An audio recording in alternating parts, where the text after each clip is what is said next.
Prime time bulletin जोहार झारखंड। विधानसभा के budget सत्र के अंतिम दिन सीएम हेमंत सोरेन ने विधानसभा में अभिभाषण दिया। इस दौरान उन्होंने राज्य सरकार की 6 साल की उपलब्धियां गिनवाई, साथ ही राज्य के निरंतर आगे बढ़ते रहने की बात भी कही। तो देखिए, अंतिम दिन था झारखंड विधानसभा के बजट सत्र का और इस दौरान सीएम हेमंत सोरेन ने अभिभाषण दिया और इसके साथ ही कहा कि पिछले 6 साल में झारखंड ना रुका है और ना ही झुका है और लगातार आगे बढ़ते रहा है।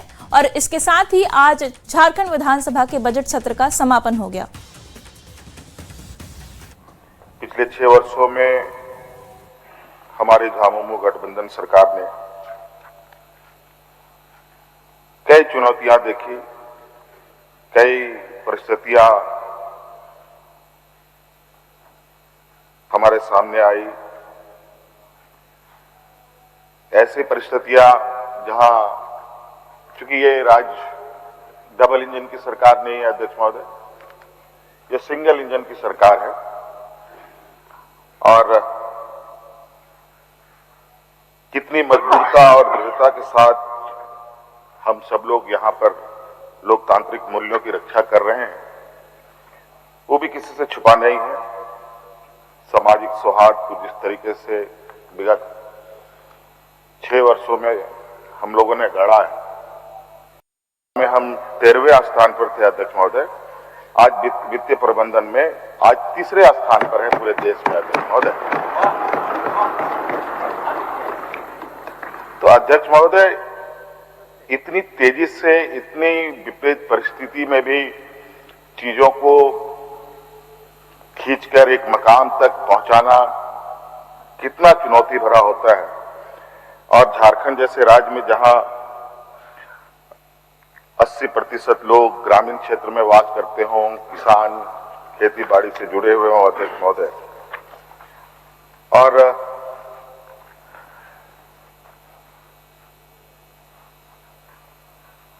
इसीलिए हमने पहले भी कहा कई बार कि हम जो कहते हैं वो करते हैं। उसी प्रकार अध्यक्ष महोदय, हमारे इसी आत्मविश्वास के साथ मैं ये कह सकता हूं कि झारखंड रुका नहीं है, झुका नहीं है, झारखंड आगे बढ़ता रहा है। झारखंड विधानसभा बजट सत्र के अंतिम दिन विधायक जयराम महतो ने सत्ता पक्ष, विपक्ष और पत्रकारों सभी को धन्यवाद दिया और कहा कि सत्र में सभी लोगों ने अपने कर्तव्य का निर्वहन अच्छी तरीके से किया है। साथ ही उन्होंने इस बार विपक्ष के कम दिखने की भी बात कही। अधिक रोजगार उपलब्ध कराते हुए जो इस प्रस्ताव के पक्ष में है, बजट मेरे लिए बहुत ही अच्छा रहा, संतोषजनक रहा। और जैसा कि फीडबैक, चूंकि बीच बीच में छुट्टी में मैं भी 1-2 दिन क्षेत्र गया, हमारे साथी लगातार संपर्क में है, वो कह रहे हैं कि आज गांव में गलियों में ये चर्चा हो रही है कि इस बार के बजट सेशन में ऑपोजिशन में अगर कोई है तो जयराम महतो है। तो ये मेरे लिए बहुत ही गर्व का विषय है। एक नया नवेला विधायक अगर आज पूरे राज्य के मुद्दों के साथ सदन पे बहस कर रहा है, सरकार से लड़ रहा है, तो मेरे लिए एक बड़ी उपलब्धि है। और आज तो संसदीय कार्य मंत्री भी मिले, उन्होंने भी कहा कि फर्स्ट टाइम एमएलए में आपने जो परफॉर्मेंस किया है सदन में वो निसंदेह बेहतरीन है। तो मैं मानता हूं कि शायद उन्हें कोई ना कोई निर्देश हुआ है दिल्ली से, क्योंकि विपक्ष इतना मौन, इतना सरल, इतना तो नहीं होना चाहिए था। अभी भारतीय जनता पार्टी इससे पहले जो 2019 से 24 का उनका कालखंड था, जिसको मैंने भी घर में अपने टेलीविजनों के माध्यम से, अखबार के पन्नों के माध्यम से देखा था, वो काफी आक्रामक थी, काफी घेरने का काम करती थी सरकार को। लेकिन इस बार जो उनका रवैया है, मुझे लगा कि एक विपक्ष का ये रवैया नहीं होना चाहिए। विधानसभा के बजट सत्र के अंतिम दिन पूर्णिमा दास साहू ने कहा कि 17 दिन की कार्यवाही के दौरान अपनी क्षेत्र की समस्या और जनहित से जुड़े मामलों को मैंने सदन में रखा। साथ ही उन्होंने कहा कि आंगनबाड़ी सहायिका, सेविका, सहायक को वेतन नहीं मिलने का मुद्दा भी उठाया और सरकार पर सभी को मानदेय नहीं देने का आरोप लगाया। अधिक रोजगार ये कहना, अगर कोई माननीय सदस्य सूचना के माध्यम से भी कुछ मुद्दे को उठाते हैं तो उन्हें पूरा जो है मौका मिलना चाहिए अपने पूरे बातों को रखने का। मैं मानती हूँ कि सदन की कार्यवाही जो है कुछ समय के लिए होती है, सभी को समय निर्धारित होते हैं, उस पर हम सूचना में उठा रहे हैं, तो ये चीज है। पर मैं तो यही देखूंगी, अगर आप चाहते हैं कि व्यवस्था अच्छे से चले, सभी माननीय जो नए सदस्य आए हैं, जो जिन्हें एक बार मौका मिला है विधानसभा आने का, तो उनके भी प्रश्नों को उनके द्वारा जो सूचना दी जा रही है उसे भी ध्यानपूर्वक जो है लेना चाहिए संज्ञान में और इसका आंसर भी देना। बिहार विधान परिषद की बाल संरक्षण एवं महिला सशक्तिकरण समिति के सदस्यों ने मुख्यमंत्री हेमंत सोरेन से शिष्टाचार मुलाकात की। इस दौरान मुख्यमंत्री को बिहार में सीमित द्वारा किए जा रहे कार्यों की जानकारी दी गई। मौके पर झारखंड विधानसभा की महिला एवं बाल विकास समिति की सभापति कल्पना सोरेन भी मौजूद रहीं। सोरेन जी को तो हम लोग टीवी पर देखते हैं और हम लोग महिलाओं को गर्व होता है, हम लोग भी काम कर रहे हैं। हमारी महिला हमसे पहले से हाउस में है और सचेतक के रूप में काम कर रही है, तो ऐसे ऐसे महिलाओं को देख करके तो गर्व होता है कि हमारे महिलाओं को जिम्मेवारी मिला और बखूबी जिम्मेवारी निभा रही है और मुख्यमंत्री के कंधे के साथ कंधे से कंधा मिला करके अब मुख्यमंत्री को आगे बढ़ा रही है। हम आज मुख्यमंत्री जी को बोले कि आप मुख्यमंत्री हैं, ये तो बहुत अच्छी बात है कि सबसे बड़ा सौभाग्य है कि ऐसी पत्नी मिली। और अब बात करते हैं रांची के राजकुमार महेंद्र सिंह धोनी की। धोनी ने अपने 7 नंबर की जर्सी को अब अलविदा कह दिया है। महेंद्र सिंह धोनी अब आपको 8 नंबर की जर्सी में खेलते हुए नजर आ सकते हैं। आईपीएल 2026 के दौरान भी धोनी 8 नंबर की ही जर्सी में नजर आए थे और ये रिपोर्ट आपको दिखाते हैं। 2 दशकों तक 7 नंबर रहा धोनी का ताज। 7 नंबर जर्सी के साथ लिखी सबसे बड़ी जीत। आईपीएल 2026 से पहले धोनी का बड़ा धमाका। आईपीएल 2026 से पहले धोनी ने बदल लिया अपना नंबर 7 से 8। ये सिर्फ नंबर नहीं, ये है धोनी के नए अध्याय का आगाज। आईपीएल 2026 के शुरुआत से पहले ही क्रिकेट फैंस के बीच एक बड़ी चर्चा छिड़ गई है। महेंद्र सिंह धोनी से जुड़ी एक खबर ने सभी को चौंका दिया। बताया जा रहा है कि इस बार धोनी सिर्फ अपनी टीम के साथ ही नहीं बल्कि अपने अंदाज में भी बड़ा बदलाव करने जा रहे हैं। सालों से नंबर 7 की जर्सी में मैदान पर उतरने वाले धोनी अब नए अवतार में नजर आ सकते हैं। सोशल मीडिया पर वायरल हो रही खबरों के अनुसार धोनी इस सीजन में अपना आइकॉनिक जर्सी नंबर बदलकर 8 करने वाले हैं, जो उनके फैंस के लिए किसी बड़े झटके से कम नहीं है। धोनी और जर्सी नंबर 7 का रिश्ता बेहद खास रहा है। उन्होंने अपने इंटरनेशनल करियर से लेकर आईपीएल तक हमेशा इसी नंबर के साथ खेला और कई ऐतिहासिक जीत दिलाई। करोड़ों फैंस के लिए ये नंबर सिर्फ एक जर्सी नहीं बल्कि एक भावना बन चुका है। यही वजह है कि नंबर बदलने की खबर ने फैंस को हैरान कर दिया। 2007 में महेंद्र सिंह धोनी ने डेब्यू किया तो ये भी कयास लगाए गए कि महेंद्र सिंह धोनी का लकी नंबर 7 है और इसी वजह से महेंद्र सिंह धोनी अब तक 7 नंबर की जर्सी में नजर आते थे। हालांकि बीसीसीआई ने 7 नंबर की जर्सी को पहले ही रिटायरमेंट दे दिया है, यानी 7 नंबर की जर्सी भारतीय टीम में अब कोई भी नहीं पहन पाएगा। चलिए अब एक नजर डालते हैं नंबर 7 को धोनी का लकी नंबर क्यों कहा जाता है। धोनी का जन्म 7 जुलाई 1981 को हुआ। 7 नंबर धोनी का लकी नंबर माना जाता है। धोनी ने 7 नंबर को पहचान बनाया।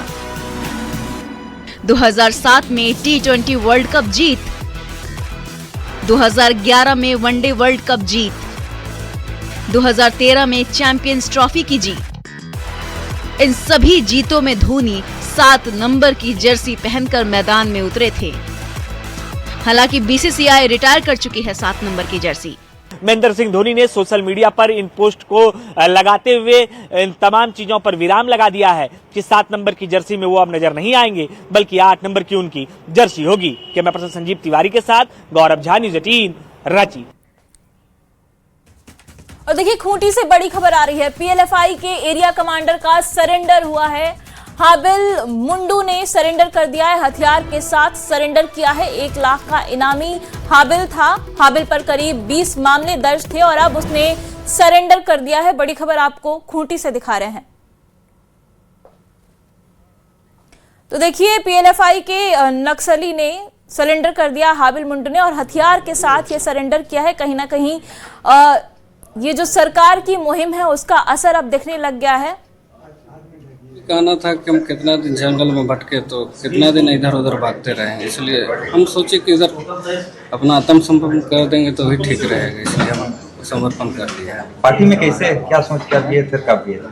पार्टी में देखिए पहले से भी हम लोग का सोच तो बहुत है कि अभी भी जमीन का विवाद चलिए रहे हैं और पूरा गांव लेके हम लोग जमीन का लड़ाई चलिए रहे हैं वहाँ पर, इसका लेके हम लोग पार्टी में ज्वाइन किया। ये आज एरिया कमांडर हाबिल मुंडो के द्वारा ज़िला पुलिस और मेरे सामने आज डिस्ट्रिक्ट में आत्मसमर्पण किया है और इसके बाद उनको ये जो डिस्ट्रिक्ट का पुनर्वास समिति है उसके द्वारा जो भी लाभ दिया जाना है और समुदाय के मुख्य धारा से जोड़ने का जो अगले कार्रवाई है हमारी तरफ से अब किया जाएगा। और ये ज़िला पुलिस के जो काम है इसके लिए बधाई भी मैं देना चाह रही हूँ, इनकी प्रयास से ये आज हुआ है। PLFI उग्रवादी संगठन के एरिया कमांडर हाबिल मुंडो उर्फ प्रफुल्ल मुंडो, उम्र 30 साल, थाना मुरहू के रहने वाले हैं, जिनके ऊपर 1 लाख का इनाम घोषित किया गया था। आज दिनांक 18/3/2026 को झारखंड पुलिस के समक्ष एक 9mm पिस्टल, एक 7.62 mm का पिस्टल और देसी कट्टा 1, कारतूस कुल 13 और वॉकी टॉकी 2 के साथ आत्मसमर्पण किए हैं। और देखिए गोड्डा से बड़ी खबर आ रही है, जहां देवडांड थाना क्षेत्र के डंगा विशु टोला में पुलिस ने ट्रिपल मर्डर केस का खुलासा कर दिया है। पुलिस ने घटना में शामिल 3 मुख्य आरोपी को गिरफ्तार किया है। सभी गिरफ्तार आरोपियों ने अपना गुनाह भी कबूल कर लिया है, साथ ही घटना में इस्तेमाल किए गए सभी हथियार भी बरामद कर लिए गए हैं। पुलिस अन्य आरोपियों की गिरफ्तारी के लिए लगातार छापेमारी कर रही है। बता दें कि 17 मार्च को एक ही परिवार के 3 लोगों की हत्या कर दी गई थी। मृतकों में एक बुजुर्ग, एक पुरुष और एक नाबालिग शामिल हैं, जिस मामले का पुलिस ने खुलासा कर लिया है।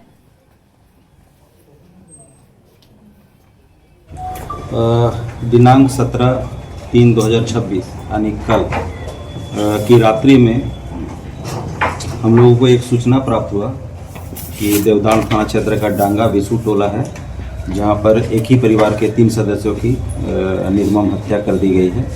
अग्रतर जो हम लोग छानबीन करने के दौरान यह बात प्रकाश में आई कि कुछ विवाद इनका अपने ही गोतिया के सदस्यों के द्वारा लगातार काफ़ी दिनों से चल रही थी, जिसको लेकर के गोतिया के सदस्यों के द्वारा ही षड्यंत्र करके आपस में प्लानिंग करके और इन तीनों व्यक्तियों की हत्या धारदार हथियार के द्वारा कर दिया गया है।